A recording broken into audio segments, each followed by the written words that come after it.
At this point, HI has become the definitive place for policymakers to learn about AI. Now, when things happen in Washington, we're one of the resources that people are going to call. Well, HI's been a part of so many of these policy conversations, from a roundtable with President Biden to Senate testimony to identifying where our existing executive orders were falling short in implementation. What I think is central for lawmakers to understand is that the technology is still very much evolving, and it is in our hands to shape. It's absolutely critical at this moment that policymakers get AI right. As a former policymaker myself, I think it's important that lawmakers feel empowered to make sure that they govern this technology in a democratic way, that they know that they can make a difference, and that core principles in our free society should not be disrupted by AI or any other technology.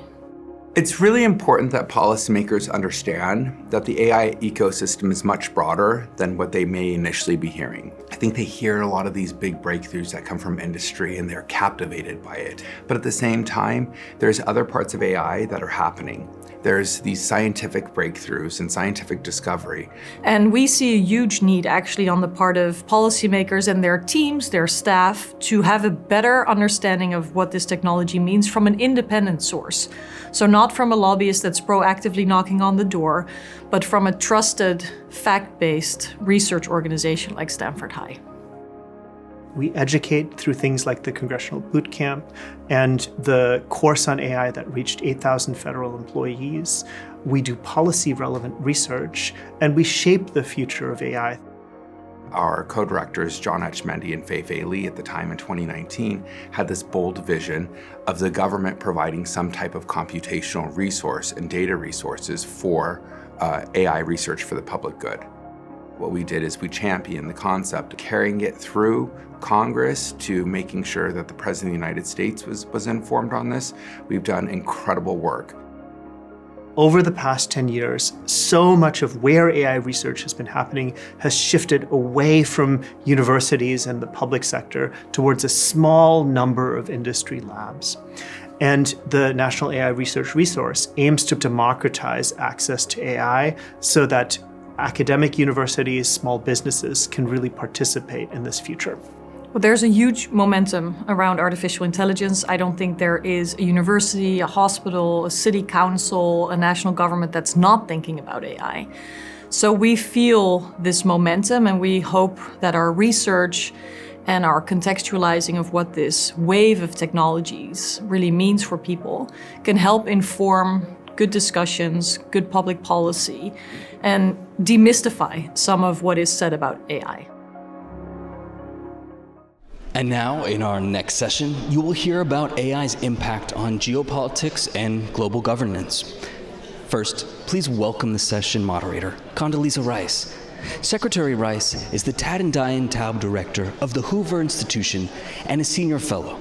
In addition, she's a founding partner of Rice, Hadley, Gates, and Manuel LLC, an international strategic consulting firm.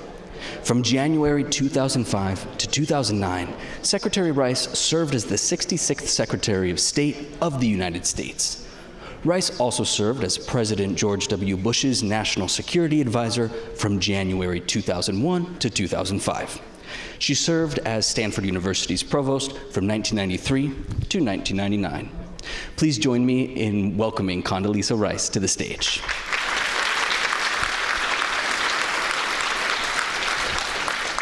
Next, we have our session panelists joining the stage. First, please welcome Michael Kratsios.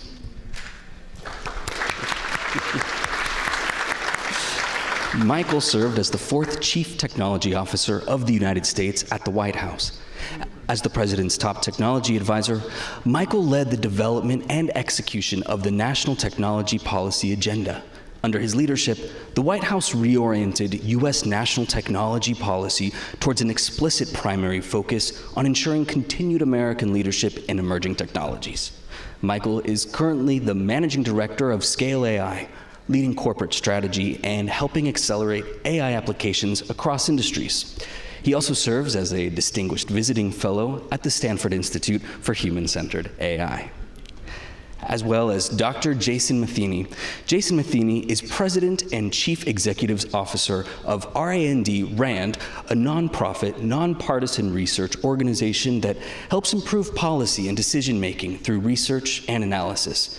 Prior to becoming RAND's president and CEO in July 2022, he led White House policy on technology and national security at the National Security Council and the Office of Science and Technology Policy. Matheny has served on many nonpartisan boards and committees, including the National Security Commission on Artificial Intelligence, to which he was appointed by Congress in 2018. And, of course, Ambassador Susan Rice. Ambassador Rice served as domestic policy advisor to President Joe Biden from January 2021 to May 2023. Previously, Rice was President Obama's national security advisor and U.S. permanent representative to the United Nations from 2009 to 2017, and a member of the cabinet.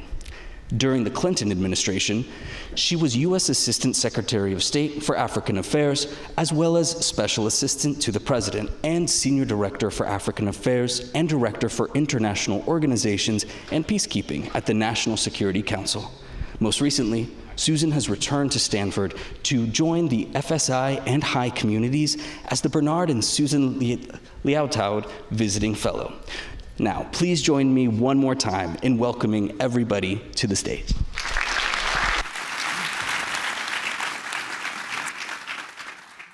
Well, thank you very much, and I can see that you've had a very interesting day, and so we'll now try to put this in a global perspective.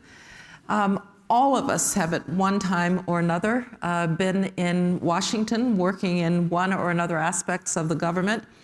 And when a new issue, a new problem arises, and I'm not saying that AI is a problem, I'm just saying that it's an issue, there are always, there's a kind of sudden recognition, sudden understanding in Washington that we've got to do something about it, and in governments across the world that we've got to do something about it. And so what we're going to talk about is what governments are trying to do about it, what governments ought to do about it, and perhaps even a little bit about what governments together may be able to do about it. And so thus our title that we're to talk something about the globe. So let me start in the following way, which is to talk a little bit about a place or a set of countries that have actually been very active on the front of trying to think about regulation, thinking about how innovation might affect national security, affect the economy, what might be good and bad innovation, and that's in the EU. And so I'm going to first skip over you for a second, Michael, and turn to Jason. Currently the most active government bodies in AI regulation is actually those bodies are in the EU. And it's a bit of an odd circumstance because while the EU has become the most active in regulation, it's not actually the most active in innovation. And so you could have a situation in which you have a split between those who regulate and those who innovate. So how should we think about that? How did you think about it when you were in Washington? How do you think about it now? Thanks, Condi. I think there's maybe a distinction between being active in drafting policy versus active in implementing policy. And the EU has been very active in drafting policy, but most of it hasn't been implemented yet. I'd actually put the US ahead in creating policy that is now in effect. And I think that's actually worked to our advantage. The United States leads in many dimensions of AI. We have the world's strongest universities in AI. We have scientists and engineers picking the US as the destination of choice for having careers in AI. We have the strongest AI companies. We have a very competitive market. We have an enviable position in global supply chains related to AI. But we also have effective policies, and we led the world in the AI executive order last year, which I think is credited with striking the right balance between addressing opportunities and risks in AI and being very careful not to overregulate, but setting requirements for reporting of testing results, for training runs, for model cybersecurity. And this is analogous, I would say, to other industries where the US has been a leader, in part because of good policy. If you look at the history of aviation or pharmaceuticals or automobiles in the United States, part of the reason that our industries led is because we had good safety testing that allowed consumers to believe that those products were safe before they used them. And as a result then of safety testing, we actually had industries that were world leading. So I think we're in a pretty good position, both on the policy and on the technology. Well, I'm going to come to both Susan and Michael about this, but let me push you a little bit on this, because I've seen executive orders, I've seen conferences at the White House, been there, done that. Yet, most, if you're out here talking to these folks, or I might even think myself, that there's more smoke than fire there at this point. That actually we haven't done very much in this regard. How would you counter and say, no, you just don't understand how much we have done? I think in a few short months, we've set up a safety institute at NIST that's hired researchers from world-leading labs at significant pay cuts to them. I mean, sort of heroic that they volunteered for this work. We've seen the sort of bureaucratic apparatus actually start to spin up and get smarter in core parts of government and institutions that need to be bringing on technologists and technology strategists, technology political scientists, technology economists to understand how to navigate this. We've started to build up the diplomatic cadre within the State Department. We have a deputy envoy who's deeply immersed in AI policy. I think we have a very capable NSC and OSTP on these topics. But we've also got the companies now thinking about how they'll be scaling up testing and evaluation of models. I think we have pretty robust testing activities in the frontier labs that are not only meeting their voluntary commitments that they made to the White House, but also gearing up to meet what would be the reporting requirements set out in the executive order that's triggered once we reach that 10 to the 26 flops threshold that shows up everywhere. Well, let me turn to you, Michael, and let me ask you to pile on or help out Jason here, and to talk a little bit about, talks a lot about the instruments that have been developed. But let's step back for a minute and talk about the proper role of government, right? Mm-hmm.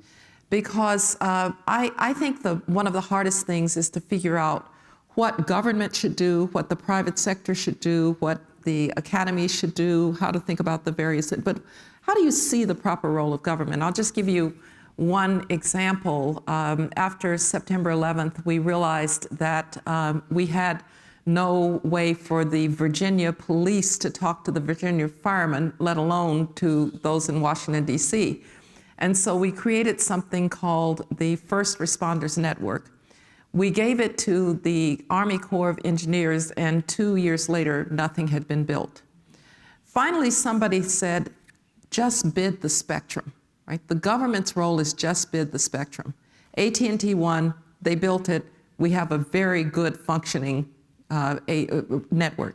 So finding the proper role of government is also very important, not just the activity. How do you think about the proper, now that you've been out in the private sector, how do you think about the proper role of government? Well, when it comes to AI, I think there's a couple of things that are very important for the government to focus on. I think, to me, always the first thing is to find ways to encourage innovation in the United States and ensure that the next great technological discoveries around artificial intelligence are done here in America by Americans. And there's a lot that the U.S. can do as a government to do that around the way that it spends its basic sort of research in one respect. But I think what's really taken the conversation over the past year and a half is this regulatory question. And it comes down to what role should the government play in regulating AI? And the core function is whether or not, how do you encourage innovation while at the same time defining this nebulous concept of safety? And the current administration took the position that you can set a threshold, and maybe you need to start thinking more carefully once you meet that.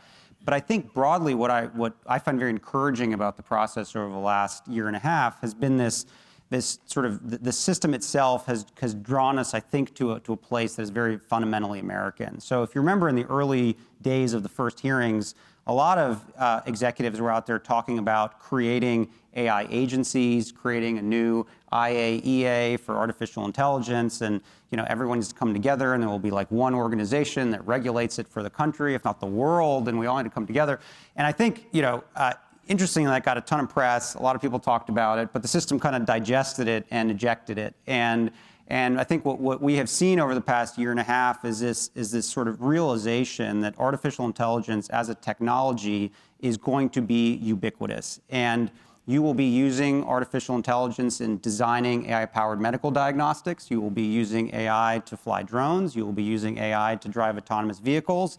And each of the existing regulatory structures that exist in Washington today are ones that need to be in a position to be able to understand how that technology will impact them. So we've come, I think, broadly in a sort of bipartisan fashion to understand that AI-powered medical diagnostics should be regulated by the FDA, and that drones that are powered by AI should be regulated by FAA. So I think we've made that big leap. And I think the next sort of big question that always comes up and is important to separate out is how do you think about these large language models themselves versus the use cases? And in a regulatory front, sort of these use case, sector-specific approach to AI regulation has sort of, I think, become a great sort of American way of thinking about it versus, back to your original question, the Europeans are trying this sort of one-size-fits-all. So I'm encouraged that generally, I think, despite sort of a lot of differences in Washington, we have come together in this idea that they should continue to be sector-specific. Right. Susan, let me turn to you because among the many roles that you've played, domestic policy advisor.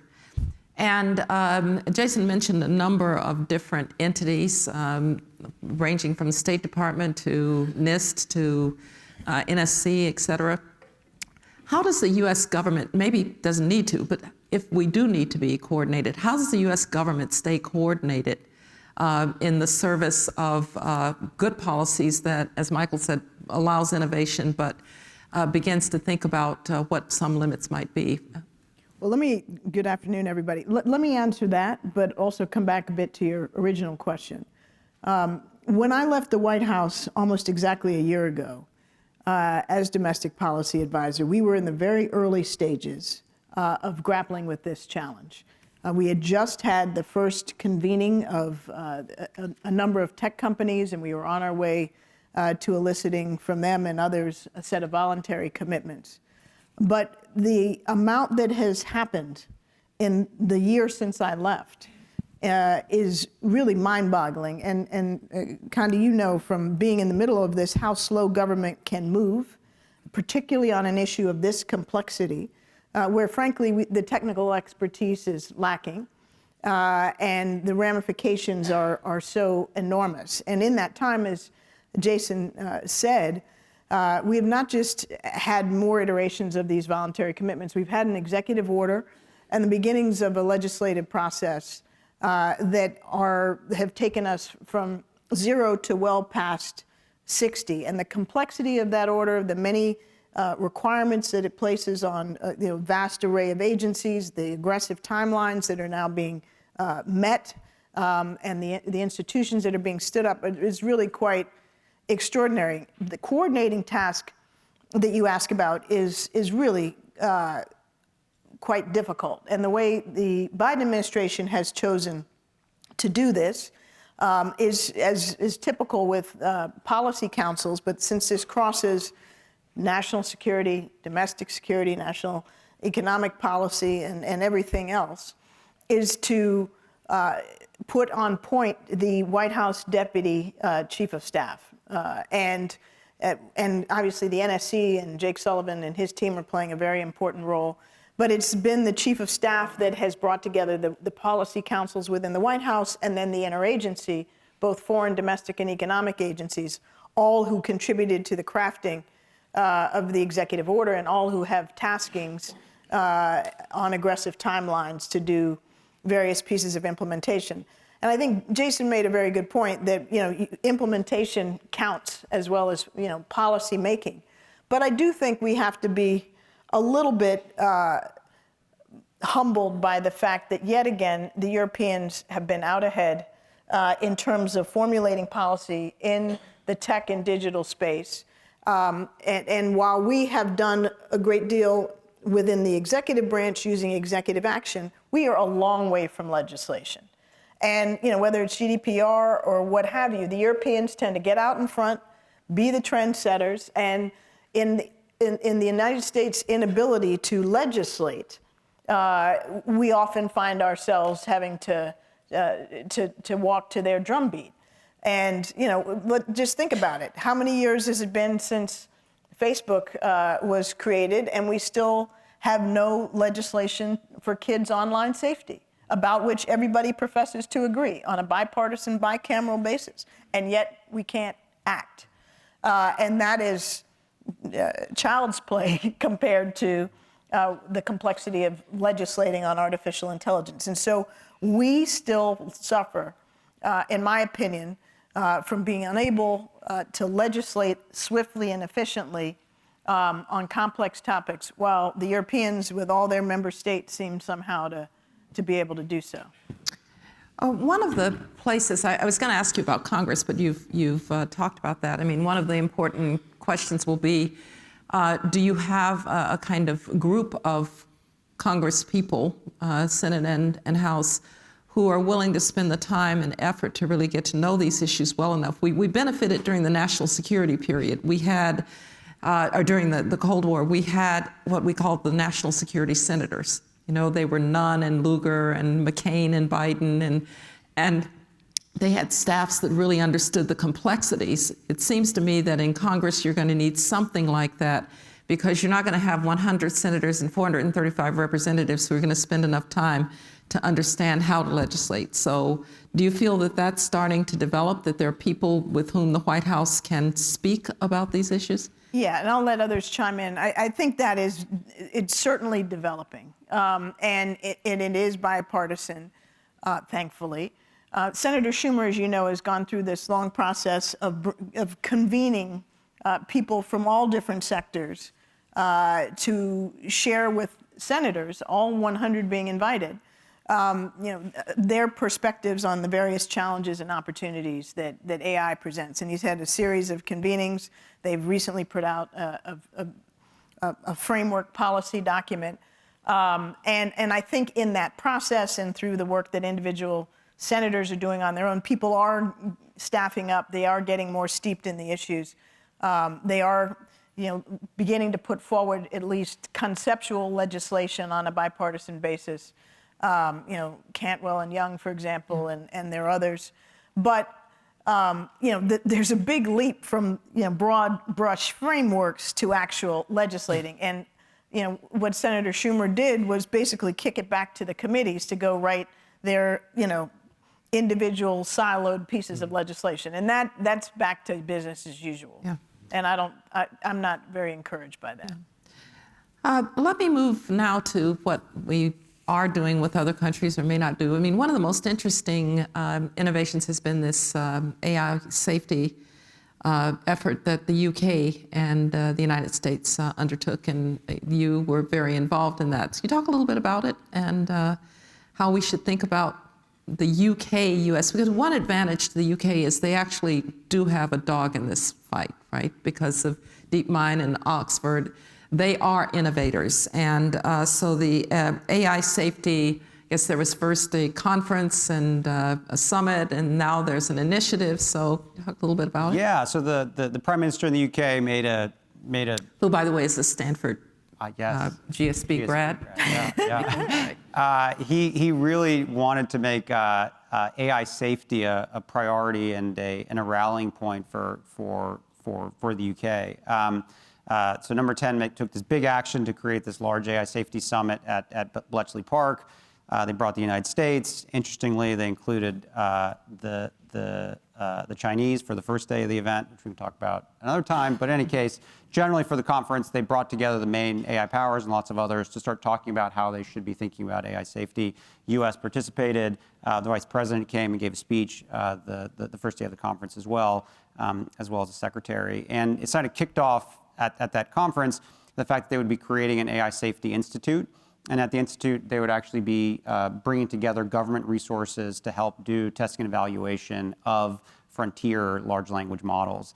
And since then, the United States has created and launched its own AI Safety Institute at NIST, and there is sort of some legislation out there that's trying to actually make that permanent. But both of these are attempts by sort of governments of sort of, I guess, the leading AI powers of the world to have some sort of organized or structured way by the government to do evaluations for these large language models. And I think that the sort of long-term political question that I think is going to sort of unfold over time is, what does safety actually mean? And I think that's where the debate can come up. I think, there are certain areas where people certainly can agree on if you want to test for whether or not these models can produce biological weapons. I think everyone can probably agree that it's the role of government to maybe do that test or participate in that test. But as you move away from those sort of black and white issues to ones around things like bias, for example, it's like, what role does the government play in that? Should it play in that? And I think that's kind of where we're headed. But at least for the time being, there's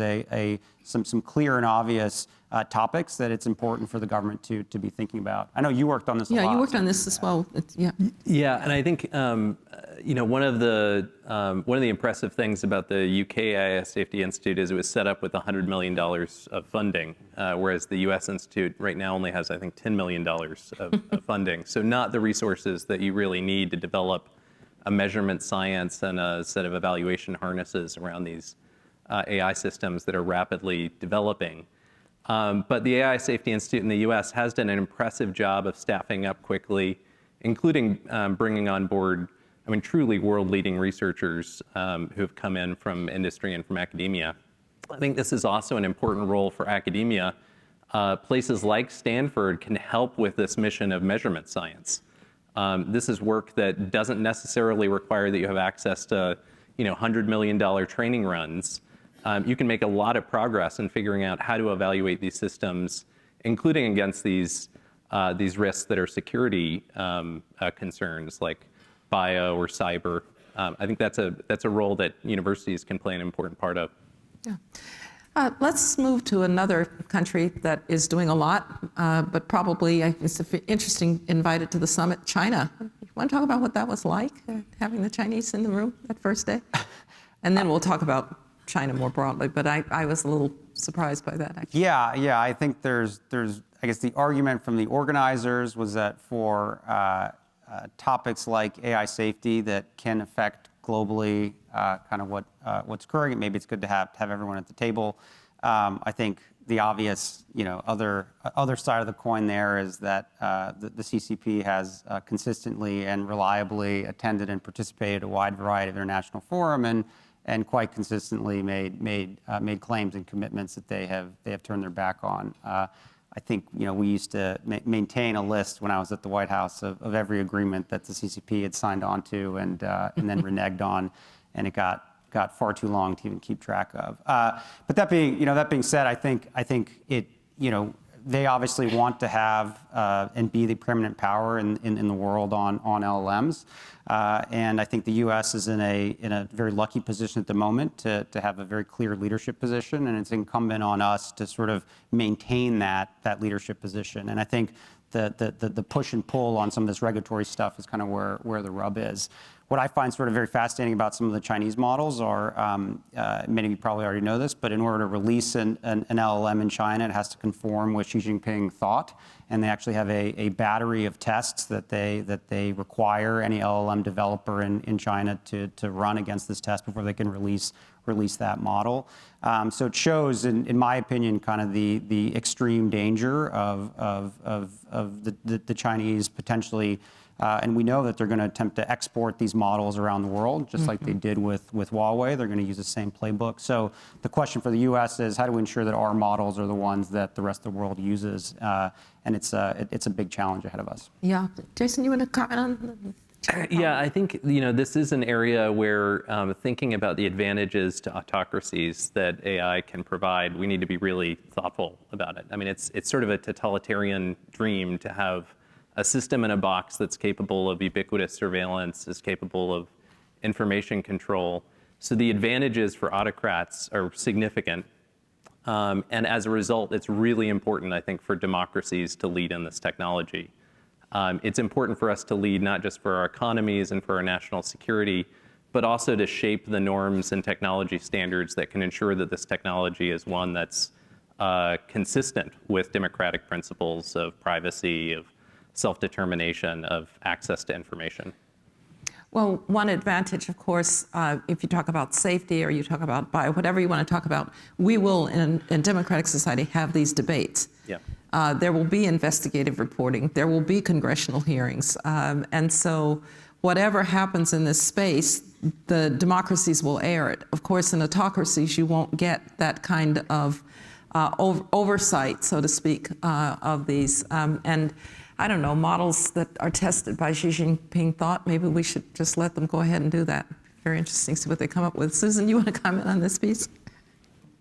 Well, yeah, I mean, I agree with much of what's been said. I think that, we're kidding ourselves, though, if we think that the way we can, manage the Chinese on this is to keep them out of the room. I don't think that's wise or productive, particularly when it comes to matters of safety and matters of risk to national security.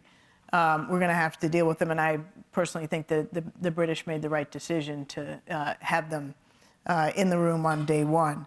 But I do think that the risk of China, influencing the actions, the perceptions, the behaviors of so many other countries, whether it be the BRICS or others, is one more reason why the United States needs to continue to lead, not just with respect to the technology and the innovation, but with respect to the governance mechanisms. And so, to me, as I said, we have moved at lightning speed with regard to executive action. But as in so many other realms, there are limits to the impact of executive legislation and executive action, and we need legislation. And one of the reasons we need it is to set the norms and standards that others can follow internationally and not cede that ground to China. It's not on my list, but I do have to ask you. So one of the arguments that you'll get from those who are imposing restrictions on China, whether they are import restrictions or efforts to be on certain lists that prevent the whole semiconductor debate, is that you should try to slow them down in what they can do. And it is true that because they cannot have access to the NVIDIA chip at this point, that their move into generative has been relatively slow. You hear this from people directly in Alibaba and the like. How long is that going to work, though? I mean, so the question is, you say we have to keep staying ahead. There's a bit of an equation here. You have to stay ahead, so you want to encourage innovation. You don't want to slow it down with the government because you don't want China to race out ahead. How do you think about that piece of what the government does on with the Chinese? Yeah, Susan, you want to comment? Well, this is where our openness and our innovative instincts and our competitive instincts may collide. I think one of the things that I worry most about is, frankly, the lack of security in our frontier labs. Lack of cybersecurity, lack of security from insider threats. And yes, we want to attract and hire the best talent. But because they are behind, they are going to want to take advantage of what we have, whether it's through purchasing and modifying our best open source models, or stealing our best secrets. And so we really do need to look at this whole spectrum of how do we stay ahead from all these different dimensions. And I worry that, frankly, on the security side, we are lagging. Can I put on that? I completely agree with Susan that we've made a lot of progress in slowing down China's access to high-performance computing, and in fact, that slowdown that China is facing is going to increase over time. It's sort of stuck at a particular node in semiconductors, and as the democratic world keeps advancing, China is stuck there. So that gap will widen over time. At the same time, then China's incentives to steal models from labs will increase, and particularly as we get into a realm of $100 million or even billion-dollar training runs, the motivation to spend a few $1 million for a cyber operation that can steal those model weights from a U.S. company is going to keep going up. RAND just produced a report last week on this problem of securing model weights. It's really hard and it's really important, and we're not investing enough nationally to get that right. I think Susan's spot on. Well, one of the sensitive issues in this area has been the role of the academy in this, in our labs and having foreign students in our labs and the like. It got to be quite contentious a few years ago. I think that Chris Wray and the FBI and others have tried to lower the temperature and to work more with universities. But how do you think about that? Because we've always believed knowledge is borderless. And yet this is an area where borderlessness may not be the answer. How do you think about it? Yeah, it's a very challenging situation. I think there's a well-known memo in this community that was written during the Reagan administration that discussed collaboration on basic early stage pre-competitive research with Soviets and globally, and it was sort of the policy in the United States for quite a while that this is sort of like basic research type work was something you should collaborate with globally. But I think the environment that we're living in is markedly different than we were in the 1980s. I think we have over 300,000 Chinese national students in the United States today. I think the number of Soviet students who were studying in the United States, for example, in the 1980s was very different. At the tail end of the Trump administration, there was executive action that was taken on this particular issue, and the Biden administration has sort of continued on with it. And I think final guidance around kind of the way that sort of federally funded research should be sort of monitored from sort of a disclosure standpoint and all that should be coming out, from what I understand, in the next couple of months. But I think to your point about kind of the FBI, I think that's, when I was at OSCP in the White House, that was kind of one of the main things we realized, that a lot of it is, as much as it is about sort of the disclosures and the better understanding of what's going on, it's also a communications problem that the U.S. government needs to do a much better job of. If you drop a bunch of sort of FBI agents into a university setting to sort of like scare everybody, that's not necessarily going to lead to the best outcome that you want. So I think as a federal government, I think we need to do a lot better there. I know you've thought about this issue kind of a lot yourself. Yeah, I mean, there is a tension here because a good strategy for competition is also to steal the talent from your competitor. And so, STEM immigration to the United States from China is sort of like an Operation Paperclip. I mean, it can work to our advantage, but we do need to manage the security risks at the same time that we do that.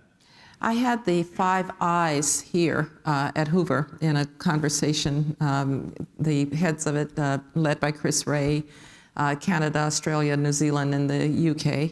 And we talked about this issue. And I think there is a recognition that this has to now be more of a partnership with universities. That I said to them quite clearly, if you think somebody is working for the PLA, don't give them a visa and we won't admit them. But don't let us admit them and then tell us they're working for the PLA. And so there has to be somehow a partnership here, and hopefully that's getting better as we move along. Let me turn to something that is kind of everybody is hankering, it appears, for some kind of multinational norms or multinational governance. You talked about the Chinese, and Susan, you said you kind of have to have them in the room. But internationally, we don't seem to be having very fruitful or effective conversations about this. Now, to be fair, the international system is sort of on pause anyway. Most of the international institutions are kind of on pause, in part when you get into great power conflict like we have with Russia, and to a lesser extent with China. It's hard for the UN or others to operate, but you were at the UN for a long time, I remember. So how do you think about this effort to have more international cooperation, international discussion, international norms around this very transformative technology? Well, it is essential, but it's going to be extremely challenging, and it's probably not going to happen anytime soon. I mean, there's a national process that's going on in major capitals, ours included, trying to get a grip on how to manage these opportunities and challenges domestically. And then there are, smaller groups like the G7, which has been active in this space.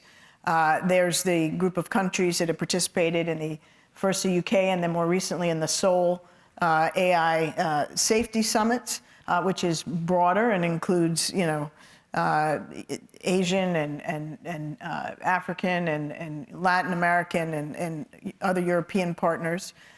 There's obviously the EU effort. So this is going to proceed in some sort of a pickup game of overlapping and sometimes concentric circles. But at the UN, at the global level, ultimately, when you're talking about things like the rules of war and what role artificial intelligence might play in warfare, or you're talking about the fundamentals of human security and how do we, invest and enable the developing world to benefit from the upsides of this technology and not be, disproportionately harmed by its downsides. Those conversations have to happen in a global forum. And to say that the UN is complicated and that I stayed there a long time is all true. I was there for 4.5 years, but ending in mid-2013, so a lot's changed since then. But it is a difficult place to get even easy stuff done, and yet, to, I think, the enormous credit of the U.S. mission to the United Nations and to a wide variety of member states, damn if the UN didn't pass a unanimous General Assembly resolution very recently on this very complicated topic. I don't remember a unanimous General Assembly resolution on where the bathroom was down the hall.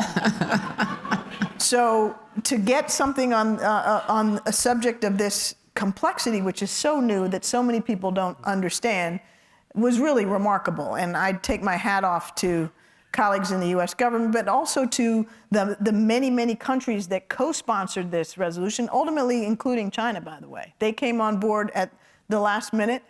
And this is not a resolution that's going to change the world. It was cleverly crafted to draw in developing countries by underscoring the necessity that the technology help in the achievement of the Sustainable Development Goals, that it respect human rights and basic freedoms, that it not widen the gaps between the developing countries and the developed world. And yet it had some very clear calls upon not just member states, but the private sector and civil society to ensure that as these technologies are developed and deployed, that they are done in a safe and responsible way. So at the highest level, the beginning of a normative framework is there. Getting from there to actual binding obligations is a long, long, long pathway. But I don't see how the world safely moves into this new era without some mutual understanding about how these technologies can be used, particularly in warfare. Now, what concerns me in this regard is that usually we've gotten to those norms after something bad has happened. Yeah. Right? So let's be very clear. We didn't get to norms around the proliferation of nuclear weapons until we almost had a war with Russia in '62 because of the Cuban Missile Crisis, test ban after accidents, et cetera. So I worry sometimes that it's going to be, you do it to me, I'll do it to you, mutually assured destruction for a period of time. And that if something bad happens, we'll get to a norm. Because I agree with you, that the statement is great, but I'm not sure that having China sign on to something on human rights gives me. Come on. What I'm saying is, I love the UN. Please don't misunderstand. Yeah. What I am saying is the fact that 190 plus countries in short order managed unanimously to agree on a framework, a conceptual framework, on something that is this complicated and this new is not nothing. But it doesn't solve the problem of, what happens down the road when, a bad scenario inevitably comes to pass. I hope, and you're absolutely right about the history, that we can one time maybe learn from history and try to be on the front end of solving a problem that we can all anticipate before a catastrophic event. Can I make a plug for Stanford here? So, you've got Susan, you've got you've got Philip Zelikow, you've got Colin Cowell. All four of you are thinking about this set of problems, and with your expertise, thinking about what's an atoms for peace for AI, what's a grand bargain, a Baruch plan for AI, what are the historical analogies that work, which are the ones that don't work. We have to move faster than we did, say, for atomic energy, where it took us really 2 decades to get a global agreement about that. But I think there is a bargain to be struck here. I think Susan is right that we're going to need one. And there's room for optimism in that dialogue is happening. Diplomats are now actually getting up to speed on this. Yeah. I guess the other question I would ask, though, is in the nuclear age, at least the instruments were controlled by the government, right? You read those stories about how sitting on their couch, some kid's going to build a nuclear weapon because it's on the internet. Well, let me just be clear. Building a nuclear weapon is actually really hard. It's actually not easy. And so, but here you have a situation in which the portal, if you will, the instruments itself are all in the private sector. In this country. In this country, and to a certain extent, Great Britain, right? Yes. So it's harder even to imagine what international cooperation looks like when it's largely a private sector activity. I think that's one of the complications. Quite apart from trying to get 190 nations to agree to anything, you have this problem or this overlay of the private sector as well. The other challenge, I think, is the risk itself is not defined. Yeah, it's not defined. It's all very theoretical of what these models could potentially do when they reach a certain level of, and then you kind of get into this sort of what if game. And it's important for people to be thinking about that, and it's important for the test to be happening, but trying to create sort of, multinational, agreed upon things very hard. At least this early. Yeah. Let's turn for a second to, we've got about 20 minutes or so left, and I don't want to just talk about the problems. I'd like to talk about some of the opportunities that we see.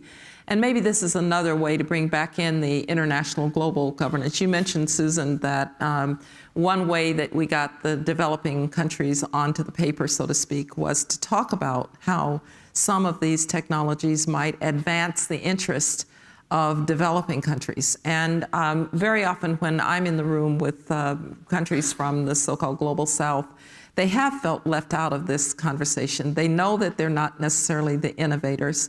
And so how do we think about, first of all, in a domestic environment, accelerating the growth of those opportunities for AI to do positive things for society? Let's talk about that first, and then maybe how we globalize that. I will ask you not to close, but at some point about your nightmare scenarios as well. But let's talk about the optimistic ones first. So are there proper roles for government, for private sector, in thinking about the kind of common good when we think about AI? Yeah, I think I mentioned this a little bit earlier, but I think what's so fascinating about this technology is just how absolutely ubiquitous it could be. So you could sort of go industry by industry and think about how transformational it could be. And even at the conference today, you kind of saw all these different examples. I think just to put like a bit of a nuance on that, on where the government can play, I think to me where I view the government's role is it has to be, back to your very, very early point, around providing some level of comfort to citizens in America and the world that this technology actually is long-term safe. And I think the way you do that is by really having a robust and well-understood test and evaluation regime for all of these use cases. So if you want to use them in medicine, if you want to use them in finance, in education, in aviation, whatever it may be, people have to sort of have this understanding that these models have been tested and evaluated to a level that is right for the particular use case. And why that's such a big, I think, problem in itself right now is that there is no generally agreed upon test and evaluation process for these models. And as we sit in an academic setting here, I mean, that is like what, if I would say there's like one big research project we should all be working on, it's understanding how to do robust testing and evaluation of these models for specific use cases. Because without that, there's no way to even sort of certify that a particular model necessarily works for a particular use case now. It's all very ad hoc. And I think once we're able to sort of unlock that and even sort of create the science to do that, I think we'll be able to get extreme benefits from all these different domains. Yeah. Jason, you're doing some interesting work on these kind of benefit issues at RAND, yeah? Yeah, and work on the testing and evaluation. I totally agree with Michael's points. I mean, these are problems that are tractable for research universities like this one to make great progress on. I think if we can advance testing and evaluation, that would really enrich the whole field. I think one of the benefits that I think about a lot is all of my family members were teachers at one point in their lives, and you can imagine digital tutoring that's personalized for any household that has a phone, which is most of the households in the world now. And that would be amazingly powerful for education, for advancing education throughout the world. Another is advancing biomedical discovery in ways that can address Global South issues. Before I worked in national security 20 years ago, I worked in infectious disease epidemiology, and there was so much about early disease detection that we could have sped up through the use of AI, but also faster vaccine development, faster antiviral development. So I think the applications of AI here in ways that serve the public good are enormous. Yeah. Susan, let me put it in a slightly different cast for you. When one thinks about these tremendous benefits, they are going to be neither affordable nor available in the Global South unless there's some transfer mechanism. That's right. And we often, through foreign assistance, we're talking about a pretty small 150 account, as it's called, in the State Department. We're talking about relatively small amounts of money when we think about the way countries have tried to meet the Millennium Development Goals or now the Millennium Sustainability Goals. Are there mechanisms to get this in the beneficial pieces of this into the Global South so that they're not part of the conversation but standing on the outside as the benefits are delivered? I think we're going to have to create those mechanisms because I think the existing ones are probably not purpose-built for the complexity of this challenge. Now, one model, and you can shoot me now or you can shoot me after I say this, that the world might want to contemplate could be something similar to the global taxes we have on aviation. Because this is going to be, in the same vein, a global phenomenon and it's going to be a borderless mechanism that will benefit some very much, and they make a lot of money off of it, and there will be others who will have nothing if we don't figure out how to do some kind of transfer of resources. Yeah. And so maybe a user-based or producer-based global tax is one way to go about it. I'm not advocating for that, but what I'm saying is we're going to have to... you're at the Hoover Institute. I know I am. And I'm on a panel with you. we don't use that word tax. I said you could shoot me now or later. I hope I'll have an escort out of here. One thing that I just want to add to that is I think a lot about this issue because we have, as a country, we have spent decades creating foreign investment and foreign aid institutions that are geared towards physical objects. So if you think about the Development Finance Corporation or EXIM or even USAID, the way that these organizations typically work are it's like delivering things. We are building a pipeline. We are going to build a wind farm, and you will provide some sort of government assistance towards that. And I think the way that you can sort of accelerate this is by, in some ways, just tweaking the ways that those organizations operate such that they are allowed to and more or less encouraged to export software. And in this case, that would be the artificial intelligence. And we've even seen it. Congress has sort of requested that or required that the Exim Bank spend 30% of their funds towards counter-China related activities. And you can think of a lot of whether it be 5G towers, but part of that 30% should certainly be U.S. models. And right now, they're not equipped or even have the legal authority to be financing those types of exports. So I think those are many tweaks you could do to get it out there. Yeah, and we have other, making things tariff-free Yep. is something that we might consider. And I do believe that you have to do something about the transfer, or you're going to have very quickly two worlds, and that doesn't make sense. But also the way that you've talked about what you're doing with the FDA. I mean, we do have ways of thinking about life-saving pandemic drugs and how they get transferred. So I do think there's some possibilities. Yes, Susan? And my point is simply, we just have to think out of the box. This is not a problem that's going to solve itself through either inaction or through traditional mechanisms. And by the way, also involving other countries that are very technologically sophisticated. We forget, for instance, India. India managed a biometric ID for more than 1 billion people. I was there in New Delhi a year or so ago, and they had managed their COVID response through their biometric ID.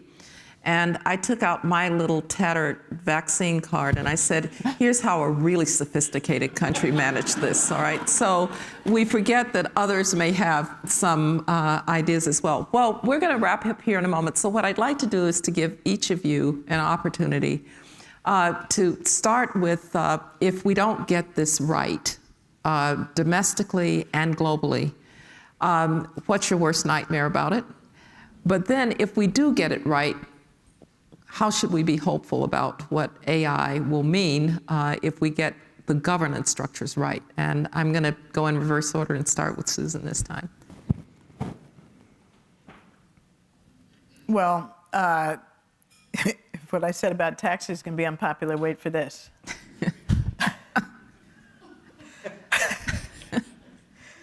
I do think we have to bear in mind the possibility that this technology achieves over time, whether it's in 1, 2, 3 years, as some experts and some in the companies predict, or several years from now, AGI or human level intelligence or even super intelligence, that we find the technological and policy tools to address all of the implications of that, including the potential for that technology to not be one that humans fully and sufficiently control. And we are national security people. We are trained to think about the worst case scenarios. And even if those worst case scenarios may be relatively low probability scenarios, if they are high impact, it is our responsibility to take them seriously. And so I do worry about that. I don't think it's science fiction, as many around here like to claim. I'm not a technology expert. I am a security expert, as are everybody on this panel. And so I think we have an urgent obligation to, one, pursue the technological solutions that can try to prevent any version of catastrophe or loss of control. And we need to wrestle with the policy solutions. And it goes back to the challenge that you mentioned earlier. Never before have we had such sophisticated technology with such enormous ramifications purely in private hands. There's no historical analogy that I'm aware of for that. And again, that means that we're going to have to think about this and approach it with a completely blank slate. But we need to do so quickly, because if you believe many who are working most closely on this technology, that may not be too far in the future. Right. Jason? I agree with Susan. I mean, I think when people like Yoshua Bengio and Jeff Hinton and Stuart Russell who are all smarter than me on this topic, are worried about those things, along with hundreds of other leading AI researchers, I find it hard to dismiss those concerns. I'm also worried about the misuse potential. When we develop models that are as good as effectively an automated bioscientist, the ability for a single misanthrope who has access to the internet to develop a biological weapon is something I worry about.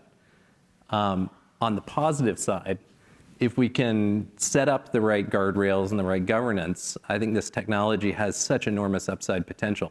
That's why we can't just put this technology in a box and forget about it. I mean, we actually have to figure out how to develop this responsibly, because the upside is one where we can radically improve human health, we can radically improve human education, energy production by significantly accelerating key parts of science and engineering in ways that wouldn't be possible without AI.